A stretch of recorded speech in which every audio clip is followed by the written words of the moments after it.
ஏய் போண்ணா போய் சொல்லு. இப்படி எதை சொல்லி குடிச்சிக்கிட்டே இருப்பேன். அப்படி சொல்கிறேன்னா சொல்லிக்கோ, எனக்கு என்ன, நான் கத்திக்கிட்டே தான் இருப்பேன். போ நீ. ஏன் பிள்ளைங்களா இப்படி கத்திக்கிட்டு இருக்கீங்க? உங்களை கூப்பிட்ட காது கேட்கலையா? இல்லை கேட்குறேன் பார்த்தியா சொல்லணும். உங்களுக்கு நல்லா வெளுக்கணும், அப்போத்தான் உங்களுக்கு புத்தி வேணும். ஏன் இப்படி கத்திக்கிட்டு இருக்கீங்க?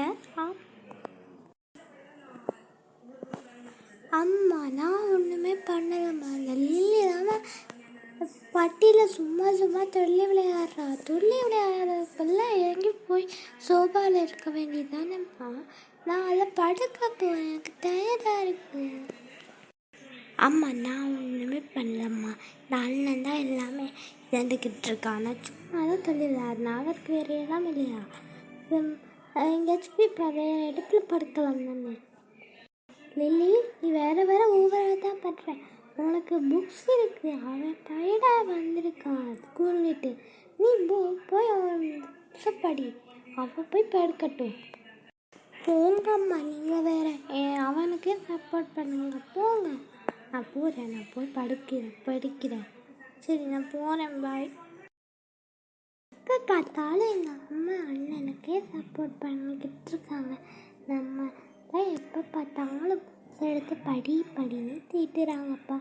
சரி நம்ம இது கொஞ்சம் நேரம் இல்லைன்ட்டு படுப்போம். யார் அது? ஹலோ டேய் ராகுல் நீயா? சரி என்னத்துக்கு கால் பண்ண?